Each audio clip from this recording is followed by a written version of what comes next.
বিধর্মীরা হয়তো আমাদেরকে বলে থাকেন যে আমরা মূর্তি পুজো করি, মাটি দিয়ে মূর্তি তৈরি করি, তার পুজো করি। এবার আমাদের শাস্ত্র এটার পরিপ্রেক্ষিতে যে সিদ্ধান্ত দিচ্ছেন, বলছেন আমরা ভগবানকে পূজা করি মূর্তির মধ্যে, তাই আমরা উপাসক। আর আমরা ভগবানকে পূজা করি মূর্তির মধ্যে, সেই মূর্তিকে আধার করে আমরা ভগবানের কাছে অগ্রসর হওয়ার জন্য আমরা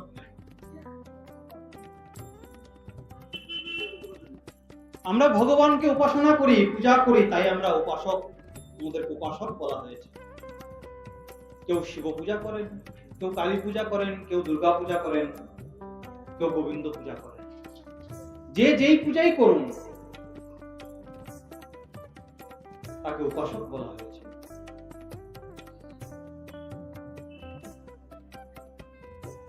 আমরা ভগবানকে পূজা করি, তিনার কাছে প্রার্থনা জানাই, তিনাকে আমরা প্রার্থনা করি। এই প্রার্থনা আর উপাসনা কিন্তু দুটো বিষয় এক নয়, এই দুটোকে আলাদা আলাদা বলা হয়েছে। তাহলে আমরা প্রার্থনা কাকে করি? বলছেন যাকে আমরা দেখতে পাচ্ছি না, যিনি নিরাকার।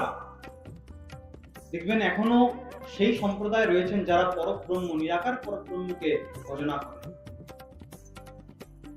তারা আমাদের মতো আমরা মূর্তি বানিয়ে সেই মূর্তিকে আধার করে ভগবানের আরাধনা করি।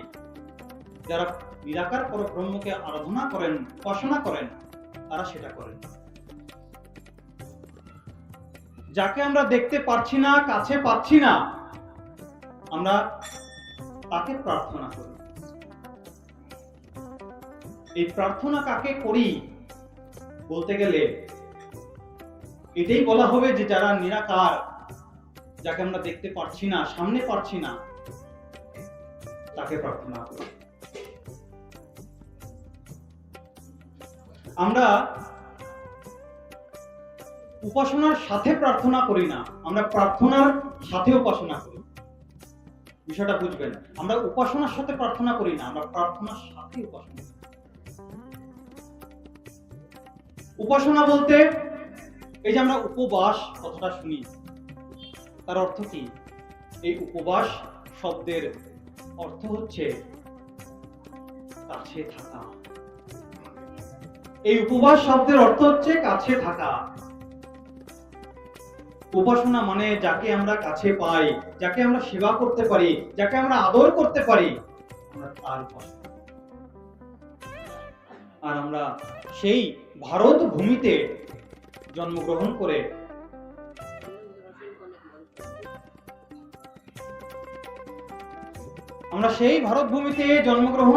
ভগবানের আরাধনা করি। ভগবান কিন্তু সব জায়গায় আবির্ভূত হন না। দেখবেন দেশ তো অনেক আছে, আমেরিকা, অস্ট্রেলিয়া, লন্ডন, কত কিছু রয়েছে, কিন্তু ভগবান ভারতেই জন্মগ্রহণ করেছেন।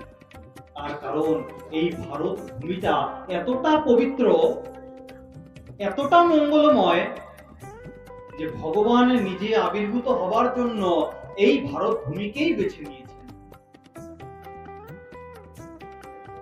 এই ভারত ভূমি সাধুদের ভূমি, মহাত্মাদের ভূমি। এই ভারত ভূমি পবিত্র ভূমি। সেই ভারত ভূমিতে আমরা জন্মগ্রহণ করেছি। জন্মগ্রহণ করে আমরা সেই ভগবানের উপাসনা করছি। বলছেন না, ও আমার দেশের মাটি, তোমার পায়ে নোয়াই মাথা। সকলেই শুনেছেন অবশ্যই এই সঙ্গীত। আমরা সেই ভারত ভূমিতে নতমস্তক করি। আমরা সেই ভারত ভূমির মাটি আমরা দাদর সঙ্গে তিলক রচনা করি, সেই মাটি। আর সেই মাটি আমার ভগবান, আমার গোবিন্দ তিনি মুখে তুলেছেন।